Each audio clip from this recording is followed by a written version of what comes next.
Good morning and assalamu alaikum all of you. Today we are dealing with sine of trigonometric functions. In the previous session we have already learned about the two types of measures of an angle, degree measure and radian measure. Here we are going to have sine of trigonometric functions. So let me take a unit circle over here, and in this unit circle, that means radius is 1. Let me take an angle of rotation, that is theta. So according to theta, let me, this ray OA reached over here, and let me draw a perpendicular to the x-axis, horizontal axis, and let me mark this as B. Now we have a right angled triangle. According to the definition of sine and cosine function, in this triangle OBA, sine theta is equal to, we have sine theta is equal to opposite side, that is AB by OA, that is the hypotenuse. So since the hypotenuse is 1 because of unit circle, we can say that it is AB. OA is 1, so sine theta is equal to AB. Or we can say in reverse, AB is equal to sine theta. Let me mark it as equation number 1. Then we have the definition of cos theta. Cos theta is equal to adjacent side OB by OA. OB by OA. Since OA is equal to 1, we can say that it is OB, or we can say OB is equal to cos theta. Question number 2. So one more thing let me add over here. Now, what are the coordinates in the coordinate geometry system? What are the coordinates of the point A? X coordinate is OB and Y coordinate is AB. Since we have equation number 2, OB is cos theta, and equation number 1, AB is sin theta. So AB, the vertical length is sin theta, the horizontal length is cos theta. So the coordinate of the points A are cos theta, sin theta. This is, or we can say if I take another angle, for example here in this triangle, here the angle is, let me say it is alpha. So the points, let me say C and D. So in the right triangle OCD, we can have the definition like this. So the coordinate of D can be written as cos alpha sin alpha. So whenever the points on a unit circle from A or D or it moves, so any point on the circle is given by, according to the angle which is determined by the rotation of the ray. So we can say that the general coordinate of that point is cos of the angle, sine of the angle. Okay? Have you got this idea? Okay.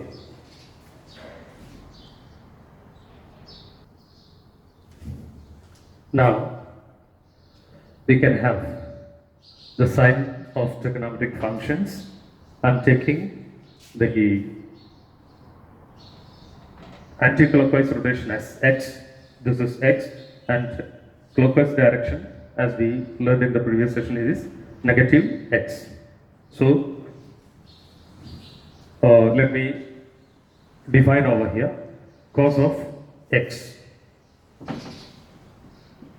Cos of x is equal to, or cos x is equal to what over here?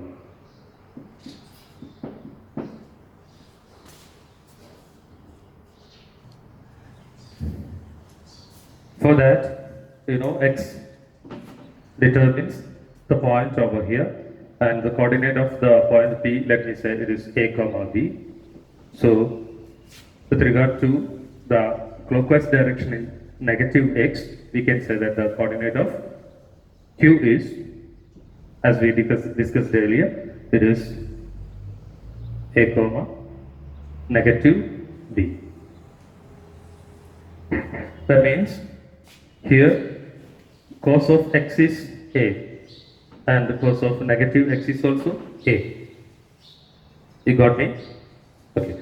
That means cos of x is a and cos of negative x is also equal to a, which implies that cos of x, negative x is equal to cos x. Okay, that means because the cos x is determined by the horizontal value in this quadrant number 1 and quadrant number 4. If I say this is quadrant number 1, this is quadrant number 2, this is quadrant number 3, and this is quadrant number 4. In quadrant number 1 and 4, the adjacent side of this right angular triangle, if I say, since the adjacent side is positive, we can say cos of negative x is equal to cos x. So let us try, because cos theta and or cos of x and cos of minus x, which is determined by the coordinate points cos x, sin x. In the first quadrant, since the horizontal length is positive and the vertical length is positive, so cos and sin can be positive. That means in the first quadrant, all values we can say, since cos x and sin x are positive, we can say that all the trigonometric values are positive, because we have the relation for other trigonometric functions related to cos theta and sin theta, or cos x and sin x. Okay.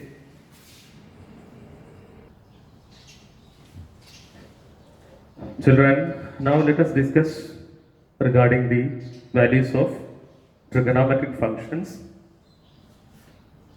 from, when the angle is 0, the point is at A, so its coordinates are 1, 0, and when the angle is, a quadrant rotation, we can say quadrant angles like that. A is a quadrant angle, 0 angle, B is at quadrant angle, so the rotation is pi by 2, as we learned in the previous session, and the semicircle rotation, we can say it is pi, and 3/4 of the complete rotation, which is, we can say it is 3 pi by 2, that means 1.5 pi, and the complete rotation is 2 pi. Okay, now we can have different values of that. See, what about sine? Sine 0, we have learned that it is 0. Then sine pi by 2. When the angle reached over here, it is sine pi by 2. We have already learned it is 1, because the opposite side clearly or nearly equal to the hypotenuse. So it is opposite side by hypotenuse. So opposite sides are becoming bigger and bigger and reaches nearly to the hypotenuse. So that is why it is 1. Next, what is sine pi? Sine pi. So what are the coordinates of this point C? So the rotation is at pi. This is cos theta, sin theta, or cos pi, sin pi. So here sin pi is 0. Sin pi is 0. Then sin 3 pi by 2. Sin 3 pi by 2 is equal to, see here the coordinate of second coordinate is, or y coordinate is -1. So we can say sin 3 pi by 2 is -1. Then complete rotation sin 2 pi, as we said, we reaches the same point A, the coordinate is 0. Similarly, we can say cos 0, the x coordinate of A, that is 1, and cos pi by 2, the x coordinate of B, where the angle is pi by 2, it is 0. Then cos pi, the x coordinate is -1. Then cos 3 pi by 2, cos 3 pi by 2, 3 pi by 2 is the angle over here, the coordinate is 0. Then cos 2 pi is equal to the first coordinate, which is 1. So we have learned the trigonometric values of sine and cos with respect to the quadrant angles. Okay, that's all. Thank you.